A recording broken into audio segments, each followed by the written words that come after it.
నామది నిన్ను పిలిచింది గానమై వేణుగానమై నా ప్రాణమై. ఓ ఉమయ్య జరగా ఫోన్ పక్క పెట్టరా అదే. అగో ఏమైంది ఆ మొక్కాని కట్టు దిక్కు? ఇటు తిరుగు సార్ ఒకసారి. ఓకే ఓకే మంచిగున్నావు. నీకేం తక్కువ? దస్తున్నదా జోబ్లా? ఏం సార్ లేదా దస్తి? లేకుంటే మానాయితీ మస్తు కలిసిపోయినావు కదా, తుడుచుకుంటావేమో అని అడిగిన. ఏం చేసి అసెంబ్లీలో పొద్దంతా డ్రామాలే ఆడుతుర్రు కదా, మళ్ళా ఈ రోడ్ మీద ఎందుకో? ఇక్కడికి వచ్చి మీడియా పాయింట్ కి వచ్చి వాస్తవాలు చెప్పొచ్చు. అవును, పేపర్లు కూడా దింపొచ్చు నీ లెక్క.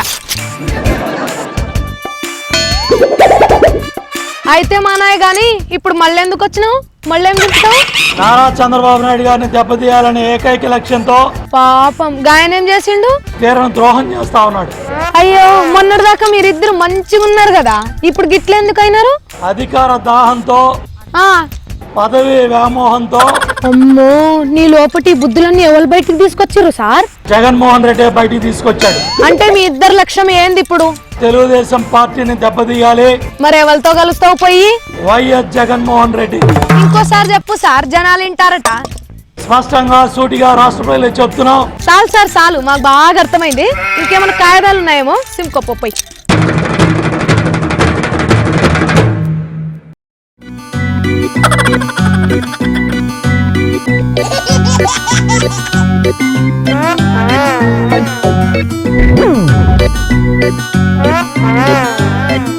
ఆహా, నెల్లూరు దొరవారు వస్తున్నారు చూడుర్రి. అయ్యవారు నమస్తే. ఎట్లున్నావు సార్? అంత బాగేనా? నీకేంది, డ్రామా ఆర్టిస్ట్ ఎక్కువ, హీరోకి తక్కువ. ఇక జాలనే మస్తున్నావు గాని, నువ్వు నీ చెవి పోగు కళ్ళద్దాలు సినిమా హీరోలలో మించిపోతున్నావు కదా. నాకేం డౌట్లు దొరా? No doubts. Ready steady go. ఏంది ఈ నడుమ ఏడా కనిపిస్తలేవు? అబ్బో, నీ ఏషాల్ని పట్టించుకోకపోతే ఊకుంటావా?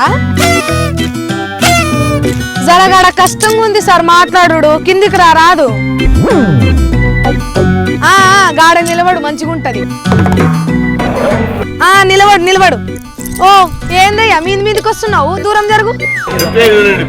చెప్పేదేదో దూరం నిలబడి చెప్పు, సెకలు పడకు సెకలు. నీ వయసుకి నువ్వు చేసే పనులకి ఏమన్నా సంబంధం ఉందా సార్? నీ వయసు ఎంత సార్? మా తాత కంటే 2 ఏళ్ళు ఎక్కువ. నేను గీ బుద్ధులేంటి? అగో గా పక్క పొంట ఆయన వస్తున్నాడు కదా, గాయనకు చూపెట్టు నీ పైత్యం. చిచ్చి ఎల్ప సార్, ముందుగా వెళ్ళిపోయి ఇడికెళ్ళి. వామ్మో, ఈ దొరవారు రోజుకింత చిన్న పోరాడవుతుండు, నాతోనే ఆడుకోవాలని చూస్తుండు. అమ్మా